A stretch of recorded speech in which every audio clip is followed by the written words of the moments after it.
கிறிஸ்துவுக்குள் பிரியமானவர்களே, உங்கள் யாவருக்கும் மீட்பெரும் இரட்சகருமாகிய இயேசு கிறிஸ்துவின் இனிதான நாமத்தினாலே என் அன்பின் வாழ்த்துக்களை தெரிவித்துக் கொள்ளுகிறேன்.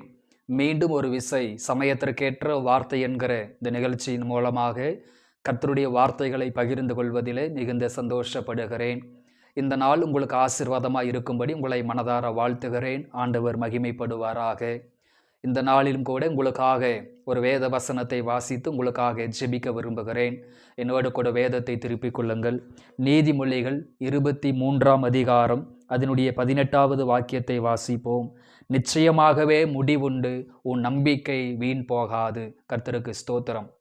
என் அன்பான தேவனுடைய பிள்ளைகளே, சமயத்திற்கேற்ற வார்த்தை என்கிற இந்த நிகழ்ச்சியிலே இந்த காலை பொழுதிலே 2 விதமான முடிவுகள் என்கிற தலைப்பிலே கர்த்தருடைய வார்த்தைகளை இன்றைக்கு சிந்தித்து இந்த நாளுக்காக நாம் ஜெபிக்க போகிறோம். இந்த உலகத்தில் வாழ்கிற எல்லா மனிதர்களுமே ஏதோ ஒரு முடிவுக்காக காத்திருக்கிறார்கள். ஸ்தோத்திரம். இப்போ தேர்வு எழுதுகிற பிள்ளைகள் ரிசல்ட்டுக்காக முடிவுகளுக்காக காத்திருக்கிறார்கள். திருமண வயதில் இருக்கக்கூடிய பிள்ளைகள் திருமணங்களுக்காக காத்திருக்கிறார்கள். அரசியல்வாதிகள் தேர்தலுடைய முடிவுக்காக காத்திருக்கிறார்கள். இப்படி இந்த உலகத்தின் ஒவ்வொரு மனிதர்களுமே ஏதோ ஒரு முடிவுக்காக காத்திருக்கிறார்கள். சில முடிவுகள் வெற்றியில் முடிகிறது, சில முடிவுகள் தோல்வியிலே முடிகிறது, சில முடிவுகள் லாபத்தில் முடிகிறது, சில முடிவுகள் நஷ்டத்திலே முடிந்து விடுகிறது. அருமையான இந்த காலை பொழுதில் 2 விதமான முடிவுகளை குறித்து நம்முடைய வாழ்க்கையை மாற்றி அமைக்கும்படி, நம்முடைய வாழ்க்கையை செப்பனிடும்படி 2 விதமான முடிவுகளை குறித்து நம்ம சிந்தித்து நம்ம ஜெபிக்க போகிறோம். அப்போ என்ன 2 விதமான முடிவுகள் அப்படின்னு பார்க்கும் பொழுது, ஜெபித்து எடுக்கப்படுகின்ற முடிவுகள், இரண்டாவது ஜெபிக்காமல் எடுக்கப்படுகிற முடிவுகள்.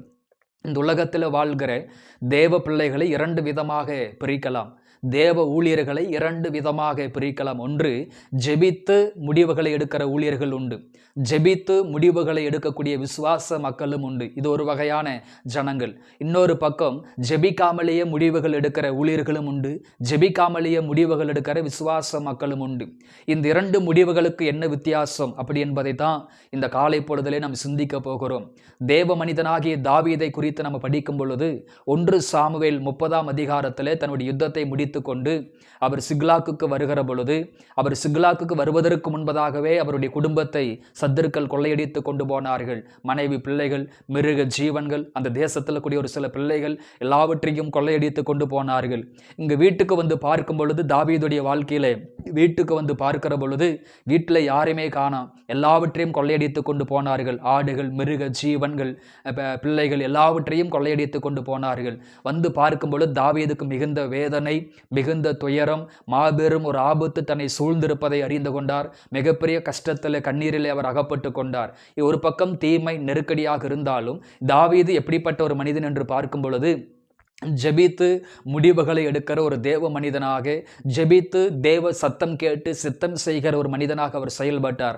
வீட்டுக்கு வந்து பார்த்த உடனே, யாருமே இல்லாத உடனே அவசரத்தில், கோபத்தில், மாம்சத்தில், விரக்தியில், சோர்வில் அவர் முடிவுகளை எடுக்காமல் தேவ சமூகத்தில் அந்த இடத்துல ஆசாரியனை பார்த்து, அங்கே இருக்கிற மனிதனை பார்த்து, ஏபத்தை கொண்டு வா என்று சொல்லி ஏபத்தை கொண்டு வந்து அந்த இடத்துல அந்த தண்டை பின்தொடரலாமா வேண்டாமா என்று சொல்லி தேவ சமூகத்தில் ஒரு ஆலோசனை கேட்டார்.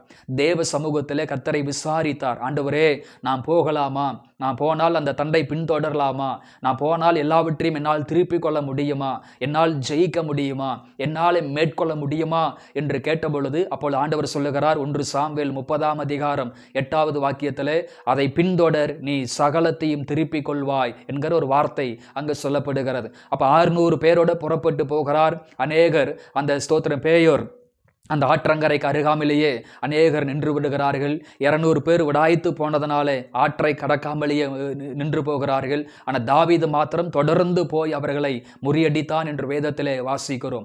அன்பான தேவனுடைய பிள்ளைகளை, நீங்களும் நானும் அநேக முடிவுகளுக்காக காத்திருக்கிறோம். சத்துருக்களினுடைய முடிவுகளுக்காக, பொருளாதாரத்தின் முடிவுகளுக்காக, பிள்ளைகளுடைய எதிர்காலத்தின் முடிவுகளுக்காக, பல காரியங்களினுடைய முடிவுகளுக்காக எதிர்பார்த்து காத்திருக்கிறோம். உங்கள் முடிவுகள் உங்களுக்கு சமாதானமாக இருக்க வேண்டுமானால், உங்கள் முடிவுகள் உங்களுக்கு உங்களுக்கு சந்தோஷமா இருக்க வேண்டுமானால், உங்கள் நம்பிக்கை வீண் போகாமல் இருக்க வேண்டும் என்று சொன்னால், நீங்கள் எடுக்கிற ஒவ்வொரு முடிவுகளுமே தேவ சமூகத்தில் அமர்ந்து ஜெபித்து கர்த்தரிடத்தில் விசாரித்து எடுக்கப்படுகிற முடிவுகளாக இருக்குமானால் உங்கள் நம்பிக்கை ஒரு நாளும் வீண் போகாது. உங்கள் கணவனுக்காக, உங்கள் மனைவிக்காக, உங்கள் பிள்ளைகளுக்காக, உங்கள் குடும்பத்திற்காக, உங்கள் வேலைக்காக, உங்கள் ஊழியத்திற்காக தேவ சமூகத்தில் அமர்ந்து ஜெபித்து முடிவுகளை எடுக்கிற, தீர்மானங்களை எடுக்கிற ஒரு பழக்கம் உங்கள் ஜீவிதத்தில் இருக்குமானால் நிச்சயமாக நீங்கள் தோற்று போக மாட்டீர்கள், நஷ்டப்பட மாட்டீர்கள். நிச்சயமாகவே உங்கள் நம்பிக்கை வீண் போகாது. அப்ப தாவீதுடைய வாழ்க்கையிலே கர்த்தரிடத்தில் விசாரித்து சென்றபடியால் அங்க நடந்த காரியம் 1 சாமுவேல் 30 சொல்லுகிறது, தாவீது சத்துருக்களை தொடர்ந்து முறியடித்தான்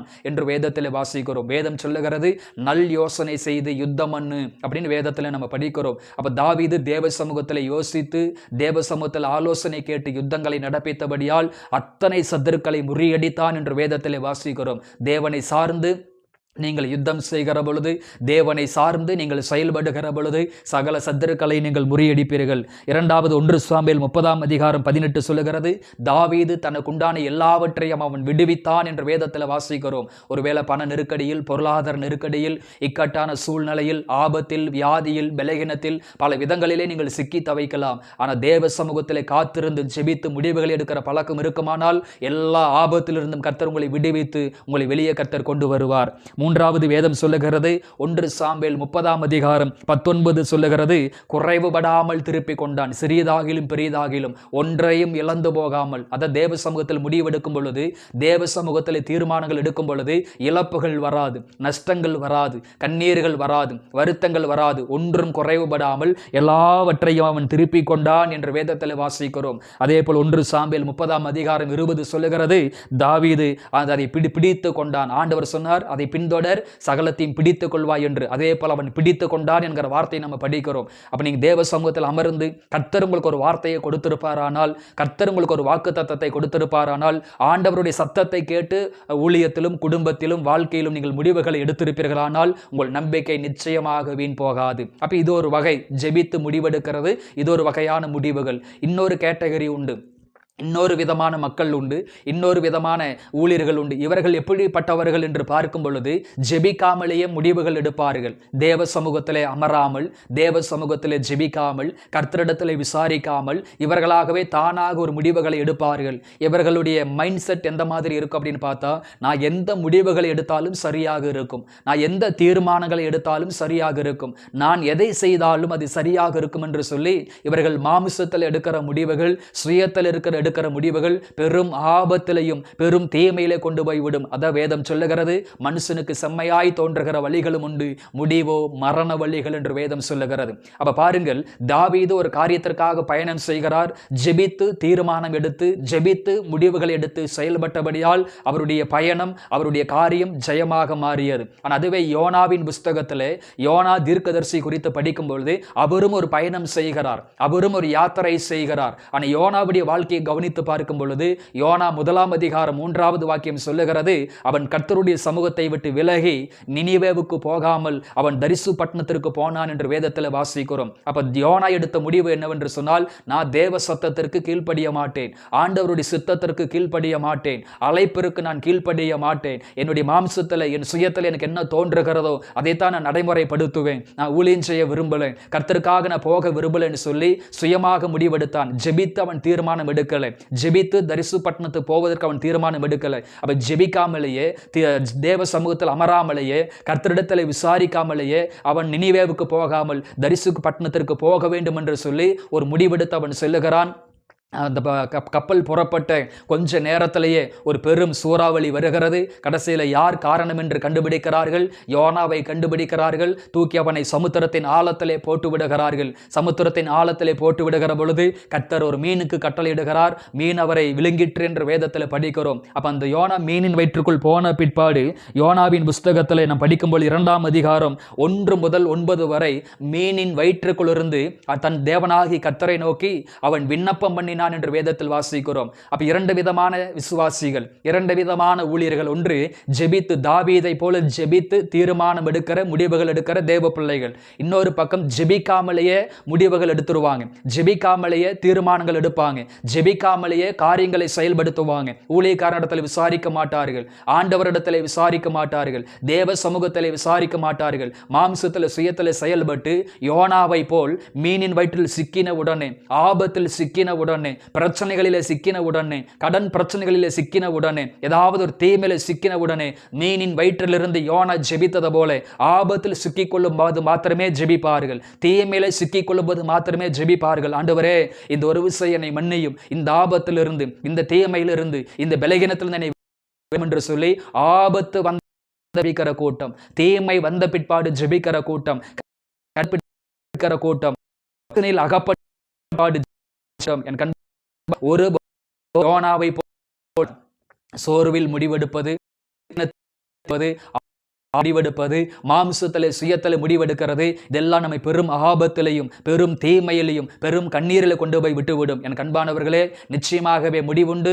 உன் நம்பிக்கை வீண் போகாது என்று வேதம் சொல்லுகிறது. எப்போதும் உன் நம்பிக்கை வீண் போகாது என்று சொன்னால், சிறிய காரியமோ பெரிய காரியமோ தேவ சமூகத்தில் அமர்ந்து ஜெபித்து கர்த்தரிடத்தில் விசாரித்து ஊழியர்களிடத்தில் தேவ சித்தத்தை விசாரித்து வேதத்தின் அடிப்படையிலே உங்கள் முடிவுகள், உங்கள் தீர்மானங்கள் இருக்குமானால் உங்கள் காரியம் ஜெயமாக இருக்கும். நிச்சயமாகவே முடிவுண்டு. உங்கள் நம்பிக்கை வீண் போகாது. ஒரு நாளும் யோனாவை போல் ஆபத்து வந்த பிற்பாடு ஜெபிக்க வேண்டாம், தீமை வந்த பிற்பாடு ஜெபிக்க வேண்டாம். ஆபத்து வருவதற்கு முன்பதாகவே ஜெபிக்க பழகுங்கள். கர்த்தர் உங்களோடு கூட இருப்பாராக. கண்களை மூடி ஜெபிப்போம். அன்பின் பரலோக பிதாவே, ஆசீர்வாதமான இந்த காலை பொழுதற்காக நன்றி செலுத்துகிறோம். 2 விதமான முடிவுகள் அப்பா, இந்த உலகத்தில் வாழ்கிற தேவ பிள்ளைகள் 2 விதமாக இருக்கிறார்கள். ஒரு சில தேவ பிள்ளைகள் ஜெபித்து முடிவுகளை எடுக்கிறார்கள், ஜெபித்து தீர்மானங்களை எடுத்து ஆசீர்வதிக்கப்படுகிறார்கள். இன்னொரு கூட்டமோ யோனாவை போல ஆரம்பத்தில் ஜெபிக்காமல் பிரச்சனை வந்த பிற்பாடு, தீமைகள் வந்த பிற்பாடு ஜெபிக்கிற பிள்ளைகளாய் இருக்கிறார்களப்பா.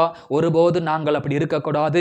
இந்த காலை பொழுதிலே அப்ப இன்று முதல் தேவ சமூகத்தில் விசாரிக்கிற பழக்கம், ஜெபிக்கிற பழக்கம், தேவ சுத்தத்தை அறிகிற ஒரு பழக்கத்தை கர்த்தர் எங்களுக்கு உருவாக்கி தரும்படி நாங்கள் மனதார ஜெபிக்கிறோம். ஆண்டவரே, இந்த நாள் இந்த ஒவ்வொரு பிள்ளைகளுக்கும் ஆசீர்வாதமாக இருக்கும்படி மனதார ஜெபிக்கிறேன். எந்தெந்த முடிவுகளுக்காக இந்த பிள்ளைகள் காத்திருக்கிறார்களோ அந்த முடிவுகள் இவர்களுக்கு ஆசீர்வாதமாக இருக்கட்டும், சமாதானமாக இருக்கட்டும், ஆசீர்வாதமா இருக்கட்டும். தடைகளை மாற்றி போடும். இந்த நாள் இவர்களுக்கு ஆசீர்வாதமா இருக்கும்படி நான் மனதார வாழ்த்தி ஜெபிக்கிறேன். பொறுப்படுத்திக் கொள்ளும் இயேசுவின் நாமத்தில் பிதாவே, ஆமேன், ஆமேன். கிறிஸ்துவுக்குள் பிரியமானவர்களே, இந்த வார்த்தைகளின் அடிப்படையிலே ஆண்டவர் உங்களை ஆசீர்வதிப்பாராக. God bless you.